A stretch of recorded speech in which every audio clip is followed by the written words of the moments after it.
Nicolas Dos Reis, sa vie, son parcours, tout est passé au crible devant les jurés aujourd'hui. Sa mère, très affectée par les événements, est passée à la barre. Sanglotante, tremblante, elle évoque un sentiment de culpabilité. Elle veut faire passer un message.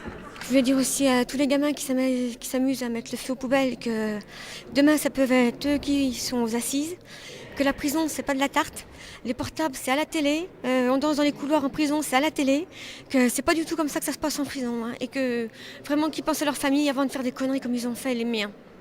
Les experts sont d'accord sur plusieurs points concernant le profil psychologique de Nicolas Dos Reis.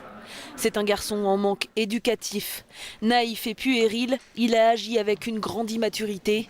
La rupture de ses parents semble avoir joué un grand rôle dans son instabilité affective. Mais sur un point, les experts se contredisent. D'un côté, Nicolas n'aurait aucun trait psychopathique. De l'autre, il en présenterait les risques. Une divergence mise en doute par ses avocats.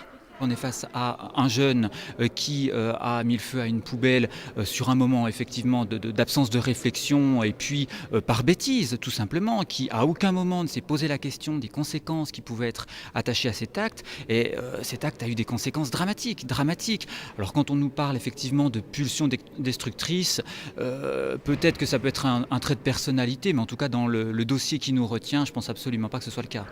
Enfin, l'un des experts a ajouté que les deux accusés, selon lui, étaient des compagnons de galère, mais qu'aucune fascination n'existait entre les deux cousins. Demain, la Cour se penchera sur le cas de Rémi Kukulinski, qui, sur le plan psychologique, s'annonce beaucoup plus compliqué.